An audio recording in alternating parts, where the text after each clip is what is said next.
Assalamualaikum warahmatullahi wabarakatuh.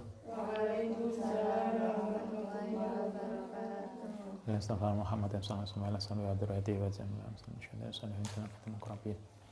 Husanillah mu'allif hadzal kitab Said Abdul Wahab Asy'arani wa kunna sunna husanna abana wa madina jatina wa jatina wa husanna mahad al-asqiya lillahi ta'ala lahumul fatihah. Bismillahirrahmanirrahim. Alhamdulillahirabbil alamin arrahmanirrahim maliki yaumiddin. Iyyaka na'budu wa iyyaka nasta'in shiratal mustaqim shiratal ladzina an'amta 'alaihim ghairil maghdubi 'alaihim waladdallin. Amin. Bismillahirrahmanirrahim. Halaman 41. Wa'lam annahu la yasilu, wa'lam lan ketahuilah, anahu layasilu tidak akan bisa sampai sapa ahadun seseorang ila hadratil ilahiyati maring hadratil ilahiyah illa bihi kecuali kelawan zikir ai bi zikri tegese kelawan zikir. Ini manfaatnya zikir. Jadi kemarin kita diajarkan untuk senantiasa zikir walaupun belum khusyuk tetap aja zikir. Nah, sekarang kita disampaikan tentang manfaatnya zikir. Manfaatnya zikir yang satu adalah bisa mengantarkan hati kita untuk sampai kepada Allah Subhanahu wa taala. Orang tidak akan bisa sampai pada hadratil ilahi kecuali dengan istiqomah zikir. Kala ngendika sapa Sayyidi Abu Madian Atimil Sani rahimahullah taala, man sapane wong damat yang langgeng apa adzkuruhu zikireman, siapa yang zikirnya langgeng istiqomah, sofat mongko jadi bersih apa asraruhu hatine man. Kalau kita istiqomah zikir, hati menjadi bersih. Kemarin disampaikan zikir itu fungsinya kayak sikat. Kalau kita nyuci, sikat itulah zikir. Kalau pengen hati kita bersih, biasakan zikir. Jika hati kita dengan zikir itu kayak hati yang disikat, sehingga menjadi bersih. Kalau kita istiqomah zikir, hati kita menjadi bersih.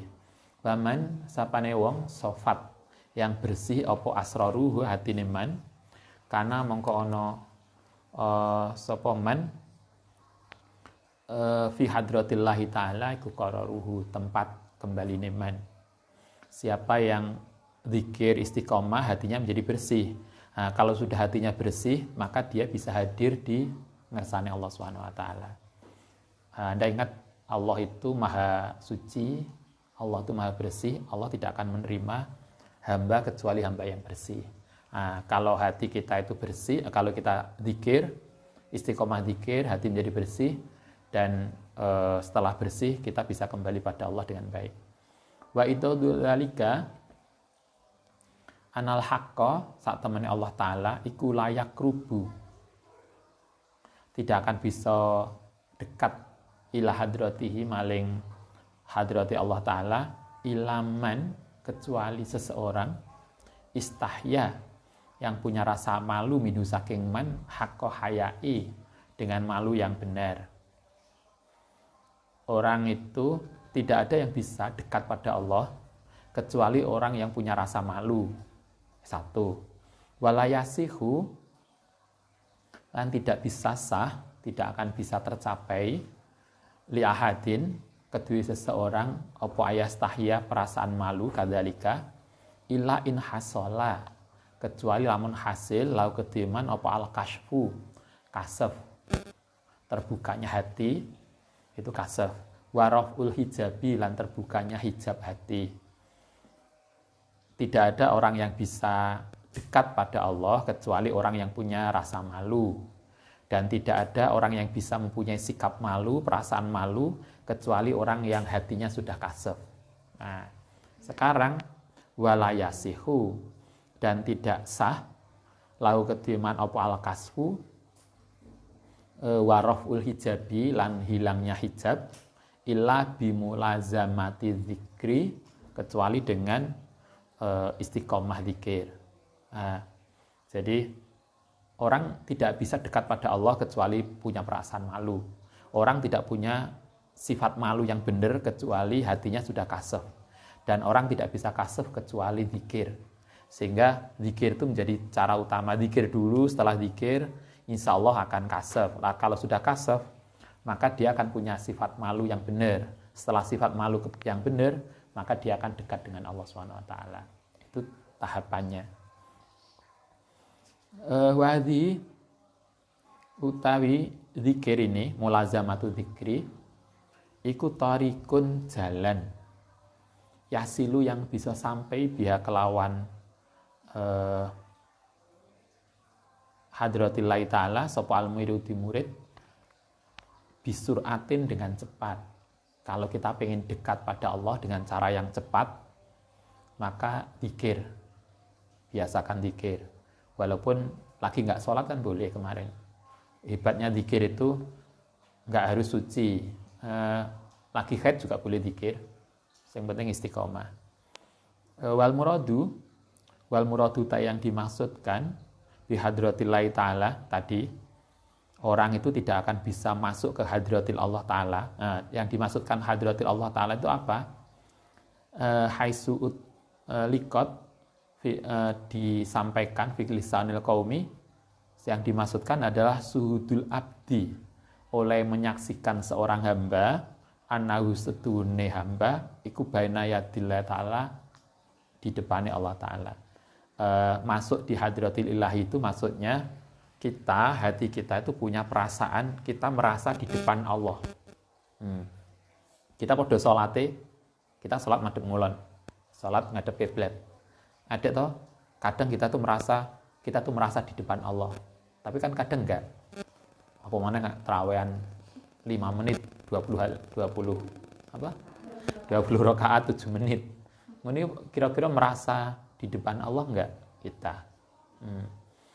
Kalau kita merasa di depan Allah kok iso pensilaan? Kan begitu toh? Perasaan orang itu tidak akan bisa merasa, tidak bisa merasa kita itu di depan Allah kalau kita tidak punya rasa malu. Nah, orang tidak punya perasaan malu kalau kita tidak kasaf. Dan orang tidak bisa kasaf kalau tidak mulazamatu zikri. Sehingga zikir itu akan mendorong kita untuk menjadi kasaf, sadar tentang kita. Nah, dari situ kemudian kita akan punya perasaan malu, dan dari situlah kemudian kita punya perasaan iso hadir di depan Allah Ta'ala. Sehingga Anda kalau baca riwayatnya Ali bin Abi Thalib, begitu wudu, muka beliau itu pucat. Suatu ketika ditanya, kenapa kok pucat? Karena saya sadar saya akan menghadap Zat yang Maha Kuasa. Sehingga harus takut dhisik. Pucat ya, kita kan les podo ae wudu aja karo guyonan. Kita wis ngadeg ning salat Allahu Akbar aja loh, kita perasaan menghadap Allah aja belum hadir. Sayyidina Ali baru wudu itu mukanya sudah pucat, udah ini gemetar, karena merasa akan hadir di depan Allah Ta'ala.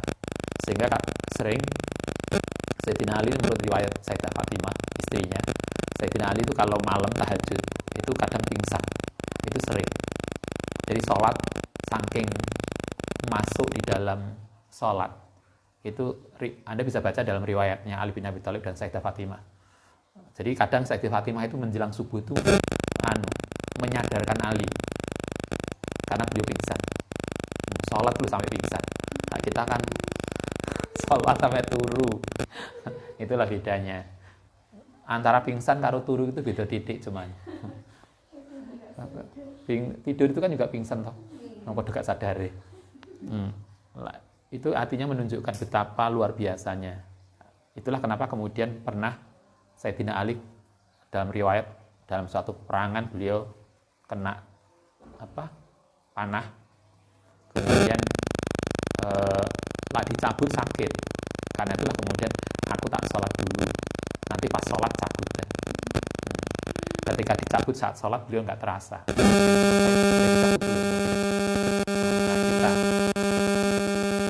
Mbak.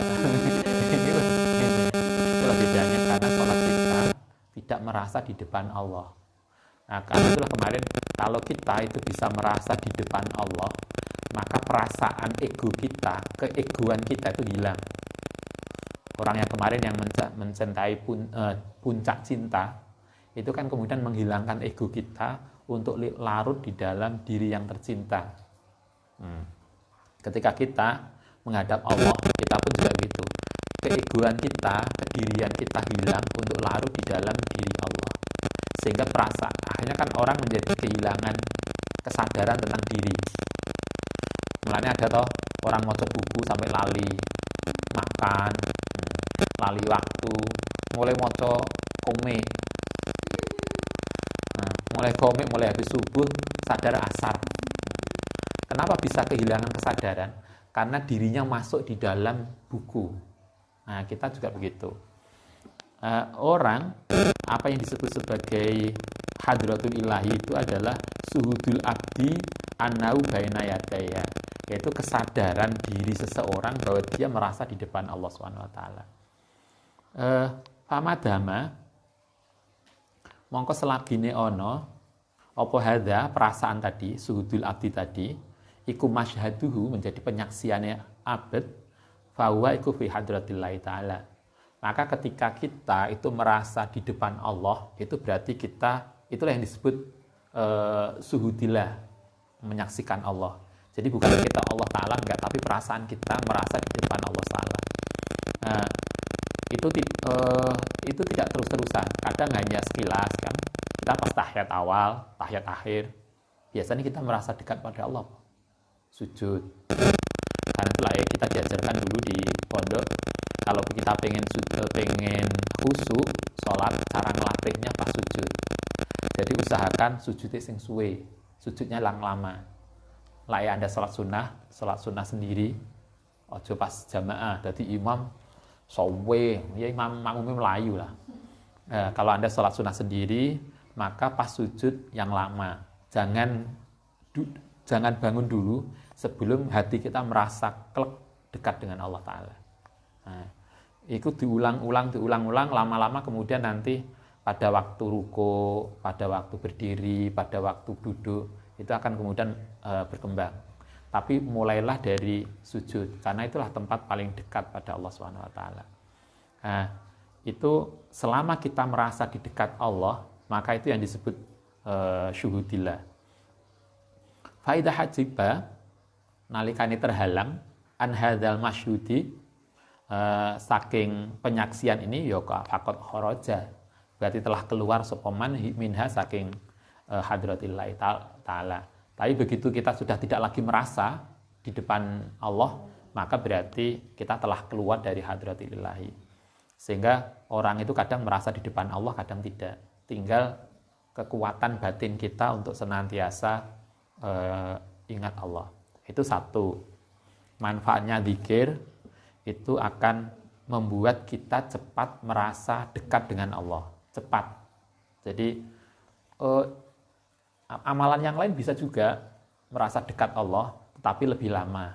Nah, kalau ingin bisuratin dengan cepat, itu caranya dengan zikir.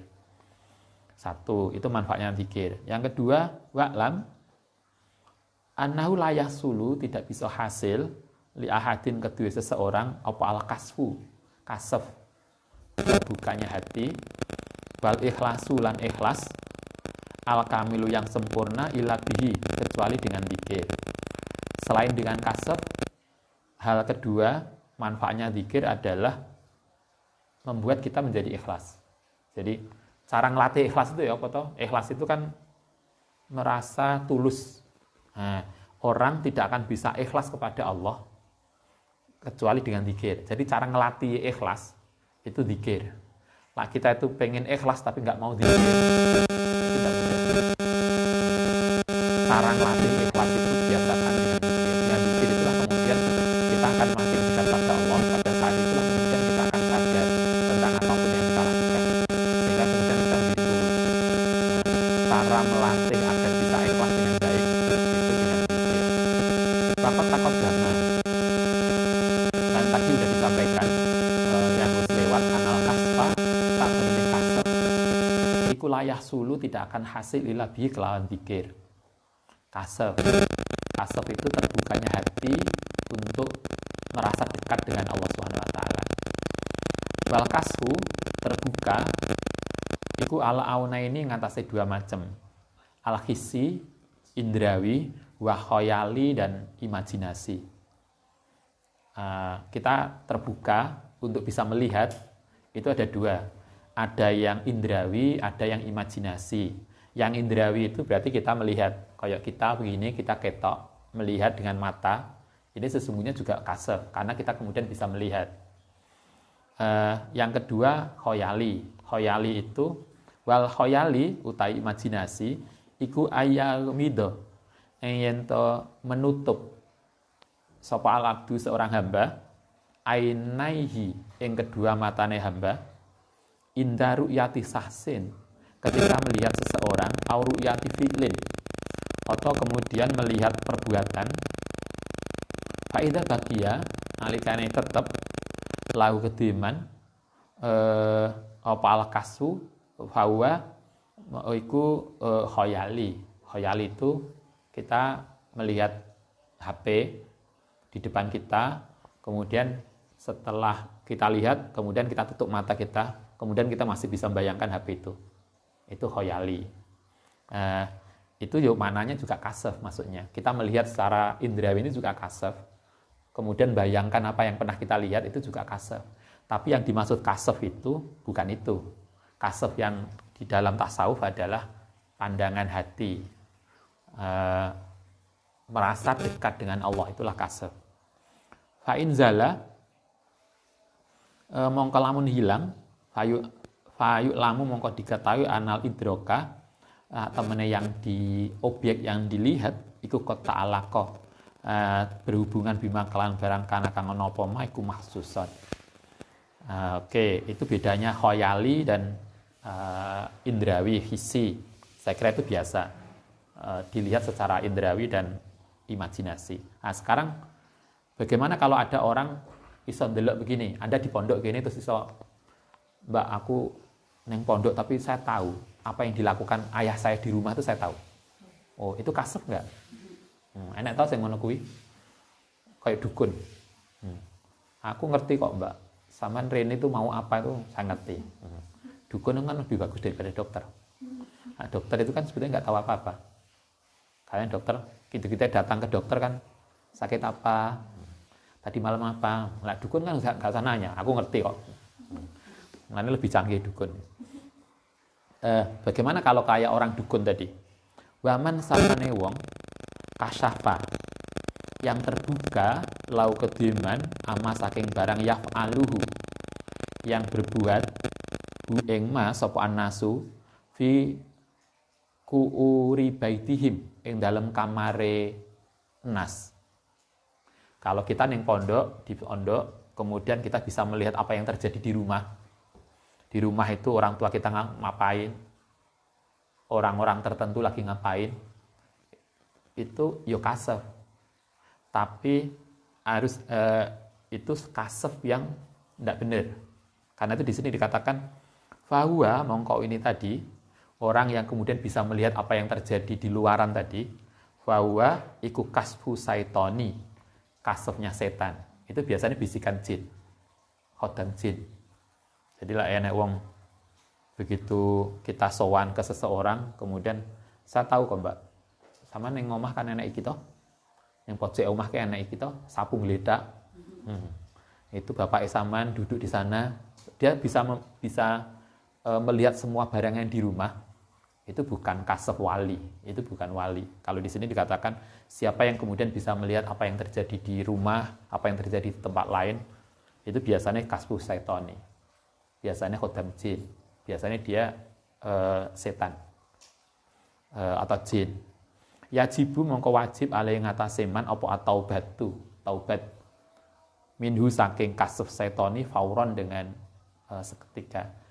Karena itulah kalau Anda sebagian kita ada yang bisa melihat gitu, maka jangan bangga. Jangan-jangan itu kebanyakan jin yang kita nggak sadar. Karena mungkin jinnya lebih tinggi dari kita, sehingga kemudian kita nggak sadar bahwa itu jin atau setan yang kemudian godani kita. merasa koyoke awak-awak koyo wali wis ngerti. Mbak aku lebih besok ngerti UAS opo. Besok soalnya yang itu ini. Besok ujian itu yang itu ini. Nah, itu bukan kasef. Sangat mungkin yang terjadi adalah kasus setan, karena setan. Wa idahu qaulihim al-kamilu, orang yang sempurna iku lakas falahu. Justru orang yang sempurna itu lakasfa, tidak ada kasef lahu kediman. Kenapa enggak ada kasef? Li'annahu iku mashulun, karena orang tadi tersibukkan biadati amali rabbihi, dengan mengikuti melakukan perintah Allah Ta'ala. Alladzi alaihi yang ono yang ngatasi man fikuli nafasin, setiap nafas. Orang yang sempurna, orang yang wali sungguhan, justru dia lebih sibuk untuk Allah Ta'ala, sehingga dia tidak akan sempat delok omai sopo enek opo, omai ini enek, enggak. Dia karena pikiran hatinya itu fokus untuk Allah. Setiap fikuli nafasin, setiap nafas dia sibuk dengan Allah, sehingga karena pikiran dan hatinya untuk Allah, maka dia tidak punya waktu untuk goleki apa itu, pakai CCTV ndelok apa yang ada di rumah sopo, teman kita lagi ngapain, wis buka apa urung, kan? Kalau kita sibuk dengan itu, maka berarti dia bukan wali, bukan kasef. Sangat mungkin itu adalah setan. Falatat mongko ora ninggal hu ing man apa alwamiru almutajile maring Allah Ta'ala yatafaru ghairihi. Sehingga orang tadi karena fokus pada Allah, dia tidak pernah tersibukkan oleh selain Allah, sehingga nggak sempat begitu. Karena itulah kita dulu ngaji di Ghazali, sering terjadi justru para wali itu ketika mencapai makom tinggi, mereka itu tidak punya hal. Masih ingat toh ahwal dan makomat? Jadi hal itu, ahwal itu adalah ini tadi, koyok bisa ndelok apa. Justru orang-orang yang mencapai derajat tinggi, mereka nggak sempat itu karena fokus pada Allah Ta'ala. Wa ama kaunil ikhlasi, anapun utai ikhlas, al-kamili yang sempurna, iku layah sulu tidak bisa hasil, illa bidzikri, kecuali dengan zikir. Tadi kasef fungsi zikir, satu, untuk bisa masuk pada hadrat ilahi dengan cepat. Yang kedua adalah membuat kita menjadi ikhlas. Fahuwa kadzalika faqad rawahu fi rasailihi min dalam surate kaum faqalu inna awalamma, saat temeni awale barang yatajalla yang muncul lil abdi maring hamba ida istaghola nalikane sibuk sapa hamba bidzikri kelan zikir iku tauhidul fi'li lillahi maring Allah Ta'ala. Orang itu kalau sudah sibuk dengan zikir, kalau sudah istiqomah dengan zikir, maka akan muncul perasaan bahwa apapun yang dia lakukan itu adalah karena anugerah Allah Ta'ala. Kita itu masih sering menganggap apa yang kita lakukan itu karena kita. Mbak kok sukses? Ya jelas lah. Saya ini kan tiap hari banting tulang nih. Akhirnya sukses. Jadi kita. Tapi kalau orang makin zikir, makin kusuk zikirnya, makin baik zikirnya, maka perasaan akunya hilang. Kemudian yang muncul perasaan bahwa saya bisa begini itu karena Allah. Saya bisa bangun malam itu Allah. Saya bisa rajin maca Quran itu Allah. Sehingga yang muncul itu Allah ya, bukan kita. Nah, karena yang muncul Allah ya, maka kemudian nggak ada lagi pikiran pahala. Nah, kan kita sadar tuh wong sing iso membuat kita bangun malam itu Allah. Maka kemudian tidak lagi kepikir untuk sombong.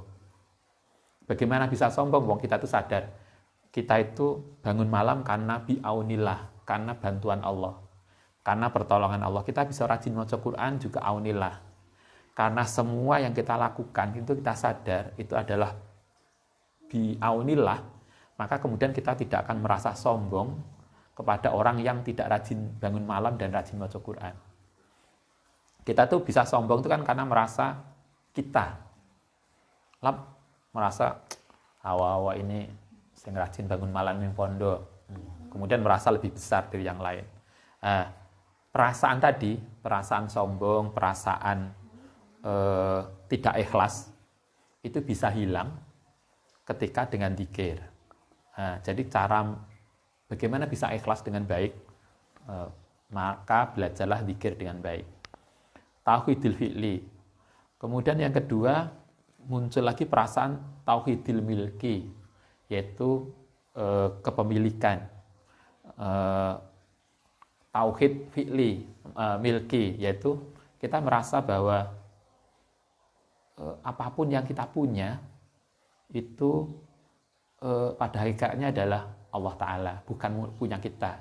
Karena itu ketika orang itu merasa bahwa yang kita miliki itu bukan milik kita, tapi Allah, maka orang menjadi mudah untuk memberi pada orang lain. Kita itu pelit karena merasa ini milikku, ini mobilku, ini apalagi anakku, gitu kan? Orang yang biasa zikir, maka kunya itu hilang. Ini semua Allah yang dititipkan pada kita. Karena itulah kemudian ketika diambil itu menjadi kita tidak problem, itu adalah barang milik Allah Subhanahu Wa Taala. Terakhir, wa tauhidul wujudi, yaitu tauhid wujud lillahi ta'ala. Ini yang terakhir, yang paling tinggi. Ini yang kemudian yang kemarin kita bicarakan, tauhid wujud itu kita kesadaran bahwa yang ada adalah Allah. Sehingga kesadaran diri kita pun hilang di dalam diri Allah. Yang kemarin yang kemudian kita ada kayak sesi jenar, kayak al-halat, itu pada konteks itu. Yang kemarin ketika orang itu mencintai pada puncak cinta yang tertinggi, maka kemudian dia akan meleburkan dirinya kepada yang tercinta. Makanya kemarin kan contoh paling mudah kan, keputusanmu adalah keputusanku. Keputusanku itu hilang di dalam keputusan yang tercinta. Kan begitu tuh biasanya. Kita kon ya apa, Dek? Terus derek mawon lah, jenengan mau gimana, ikut aja. Itu kan meleburkan diri pada yang tercinta. Ya lah yang belum begitu cinta kan, yo sama milih apalah, aku ya punya pilihan sendiri. Kan itu kan berarti bukan meleburkan. Tauhid zat itu kayak tadi. Tauhid zat itu hilangnya ego kita masuk pada Allah Subhanahu Wa Taala. Perasaan-perasaan tadi, tauhid fi'li, tauhid milki, tauhid wujud, itu bisa muncul ketika seseorang itu rajin dengan dzikir. Faida tajalla, nalikane tampak lau kediman apa tauhidil fi'li, tauhid fi'lillahi ta'ala kharaja, mongko akan keluar kasfan wa yakinan an syahudil kauni, saking menyaksikan anane perbuatan iku lau kediman. Ketika orang itu punya perasaan tauhid fi'li, maka kemudian keyakinan bahwa perbuatan itu adalah milikku itu hilang. Lain tadi yang saya sampaikan, perasaannya kemudian apa yang saya lakukan itu karena semata aunillah. Saya bisa bangun malam karena pertolongan Allah. Saya bisa rajin maca Quran karena pertolongan Allah. Saya dapat prestasi karena pertolongan Allah. Sehingga karena apapun yang kita miliki itu adalah bi'aunillah, maka ujub, sombong, riya itu hilang. Karena tidak ada lagi itu, karena bukan kita yang membuat. Wa kharaja aidon, lan begitu juga keluar bihi kelawan tadi bersamaan dengan kaunil fi'illahu antolabis sawabi, saking mencari pahala, alaihi ngatasi man wa anil kibri, lan saking sifat sombong, wal ujbi, ujub bahasa Arab ya, bukan ujub Malang. Wal ujbi lan ujub, merasa dirinya hebat, wa riya'i lan riya, Riya, sombong, ujub itu tidak mudah untuk dihilangkan, tetapi bisa dihilangkan dengan zikir. Kita kan belajar ngilangi sombong itu nggak mudah, ngilangi riya juga nggak mudah, tapi itu bisa dihilangkan dengan cepat dengan zikir. Zikirnya kemarin dengan biasa la ilaha illallah bagi kita yang pemula, atau zikir Allah bagi yang sudah senior. Wa dakhala lan masuk sapa man fi qadha'il ikhlasil kamili ing dalem ikhlas yang sempurna. Itu kedua manfaatnya zikir, bisa kita menjadi ikhlas. Yang ketiga, wa aksir lan memperbanyak sapa sira min dzikrillah taala fa inna bihi, karena dengan zikir tanzilu turun apa ar-rahmatu rahmat. Yang fungsi yang zikir yang ketiga adalah bisa menurunkan rahmat. Di hadis Tabarani, krono hadis dari riwayat Tabarani, layak udu tidak akan duduk sapa kaumun kaum yadkuruna yang zikir sapa kaum Allah yang Allah taala illa haffathum, kecuali bakal ngeliputi hum ing mereka sapa al malaikatu malaikat wa ghasyiyatuhum lan mencurahkan tercurah hum ing kaum apa ar-rahmatu rahmat. Kata Kanjeng Nabi di dalam hadis ini, kalau ada sekelompok orang itu mau zikir pada Allah, maka orang itu akan diliputi oleh malaikat. Kemudian Allah akan mencurahkan rahmat. Sehingga kalau kita ingin rumah kita penuh berkah dan rahmat, biasakan zikir, maca Quran, jamaah di rumah. Saya kira Anda pernah masuk pada rumah tertentu. Kalau dulu saya punya teman yang rumahnya sederhana banget. Jadi rumahnya tidak besar, terus temboknya itu hanya 1 meter begini, atasnya gedek. Tapi bersih, dan begitu kita masuk itu luar biasa. Begitu masuk itu neng ati itu nyaman banget. Ternyata salah satunya adalah kita sempat nginep beberapa hari dulu teman di pondok. Jadi di ruang tengah itu ada musola yang kalau malam ayah ibunya bangun untuk tahajud. Rumahnya sederhana, temboknya ya semeter, atasnya itu sudah gedek dari bambu itu. Tapi rumahnya rapi dan nyaman. Sederhana tapi berkah. Tapi Anda juga pernah tahu masuk rumah gede tapi kayaknya sangar gitu rumahnya. Rumah keberkahan itu salah satunya bisa untuk zikir, dengan zikir. Kalau di sini dikatakan siapa yang zikir, insya Allah tempat itu akan tercurah rahmat.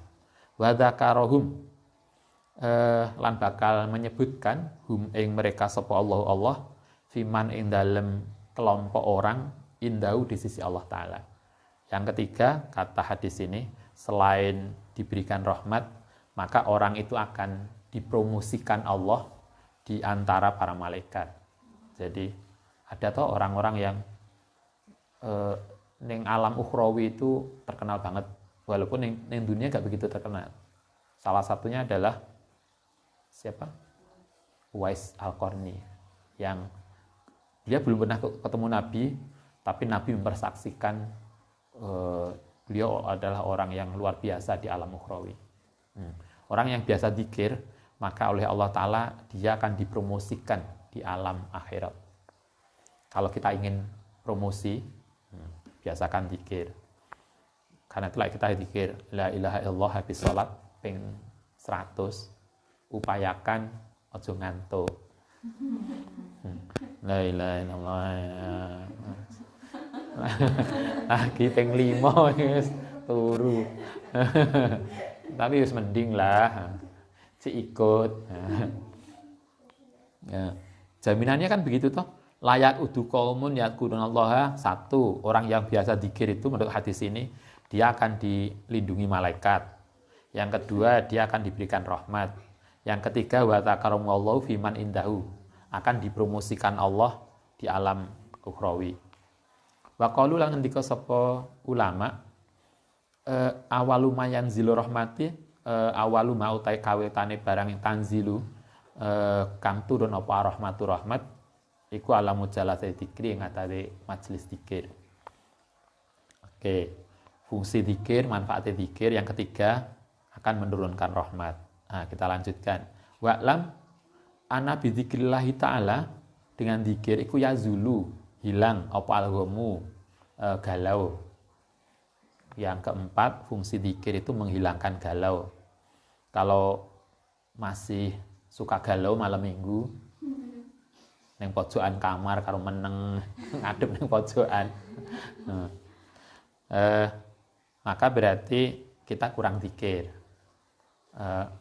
Kemarin masih ingat ada zikir, ada istighfar, itu bisa menghilangkan galau. Salah satu manfaat zikir adalah yazulul ghamu. Galau itu hilang. Al-waqi'u yang terjadi linasi maring manusa fi hadhi dari ing dalam dunia.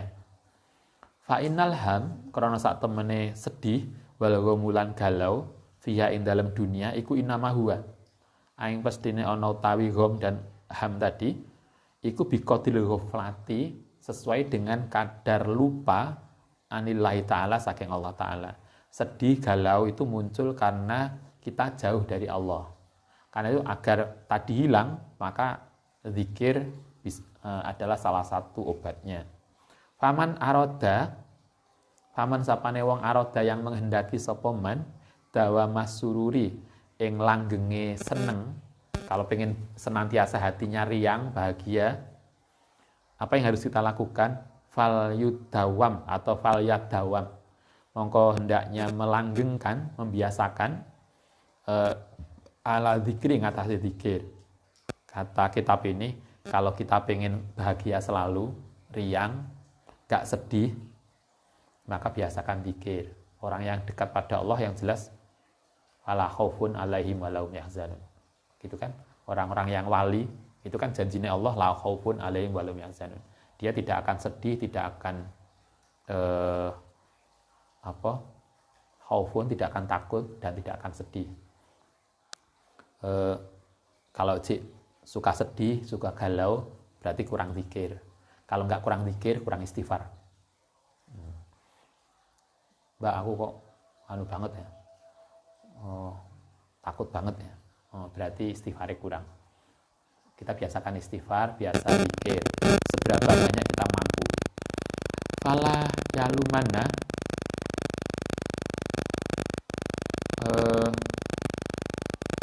sapa alabdu ila nafsu kecuali awake nafsu idza tarodafat nalikane ketemu ali ngatasé abdu apa alahumu wal ghamu sedih dan galau. Fa inna dzalika huwa iku jazaun menjadi balasan biqati iradihi sesuai dengan tingkat berpaling iman an robbi saking pangeran iman. Sedih dan galau itu adalah efek dari kita jauh dari Allah. Besarnya sedih dan besarnya galau sesuai dengan tingkat besarnya kita meninggalkan Allah Ta'ala. Semakin orang meninggal jauh dari Allah, maka semakin galau dan sedih dan takut. Karena itu yang jaminannya Al-Quran, orang yang dekat dengan Allah, yang pasti Allah jamin wala khaufun alaihim walahum yahzanun. Dia tidak akan sedih, tidak akan takut. Semakin karena itulah jauh dari Allah, maka akan muncul. Nah, karena itu untuk agar tidak muncul, biasakan zikir. Wa'lam, seterusnya, anna bidzikrillah ta'ala manfaatnya zikir. Yang keempat tadi menghilangkan galau. Yang kelima, tadhabu bisa hilang opo al-qaswatu, sifat keras anil qalbi saking hati. Hati kita keras, enggak peka. Hati keras itu berarti hati yang enggak peka. Itu bisa hilang, bisa lembut dengan zikir. Kala ngendika sapa Al-Hakim Abu Muhammad At-Tirmidzi rahimallahu taala, zikrullah ta'ala atau zikir maring Allah iku yuratibu bisa membasahi al-qalba ing hati Wa yulinuhu, lan bisa lana yulinu itu melembutkan, menjadi empuk. Bahasa Jawanya empuk itu apa? Ya lembut lah, hatinya menjadi lembut. Menjadi lembut itu mudah untuk menerima nasihat, peka, istighfar, nangis. Ada tau istighfar gak nangis, tapi lah ndelok India itu nggawa ember. Lah yo dijak istighosah gak nangis, dijak istighfar gak nangis, ndelok India iku so nangis-nangis kayak adik Aski. Ya, ayah tahu yang saya nangis tadi. Kenapa nak? Saya ndelok film iki lho, ndelok anak YouTube yang ini nangis-nangis sendiri. Zikir itu bisa membuat hati kita basah dan lembut, sehingga kemudian kita menjadi peka ketika baca Al-Quran. Lain Quran kan ada toh apa itu ayatnya, yang kalau kita dengar Allah kemudian hati kita menjadi bergetar. Kalau kita dibacakan ayat Allah apa sampai lupa saya. Ada toh. Itulah salah satunya karena zikir. Fa idza khala, nalikane sepi ani zikri, ketika hati itu tidak digunakan zikir, asobathu, mongko kemudian akan ngenani ing man apa hararatun nafsi, panasnya nafsu, wa narasahwati, dan apinya sahwat. Kalau hati ini tidak biasa zikir, maka hati itu akan terbakar oleh panasnya nafsu dan syahwat. Fakosa, mongko kemudian jadi keras, waya bisa lan jadi kering, wab tanaat, kemudian menjadi tercegah apa al abdu anggota badan anit taati saking taat. Kalau kita kurang zikir, maka hati kita menjadi keras, koneh oleh dorongan nafsu dan syahwat. Karena itulah kemudian kalau sudah hati keras, biasanya salah satu efeknya itu tidak mudah untuk diajak ibadah. Ayo jamaah sebulet ya. Kayak kita termasuk itu. Cobalah kita evaluasi diri kita. Kalau malam wis bolak-balik ambek pangeran dibangunin, jam 2 bangun, jam 3 bangun, itu cuma mulai tok. Enggak segera bangun untuk ini. Jangan-jangan ada hal yang harus kita perbaiki ulang dalam diri kita, dalam perilaku kita. Baik, demikian. Semoga bermanfaat. Kita lanjutkan besok. Assalamualaikum warahmatullahi wabarakatuh. Waalaikumsalam warahmatullahi wabarakatuh. Rabbana anfa'na bima 'allamtana, Rabbi 'allimna alladhi yanfa'una, Rabbi faqihna wa faqih ahlana wa qarabati lana fi dinina. Rabbana anfa'na bima 'allamtana, Rabbi 'allimna alladhi yanfa'una, Rabbi faqihna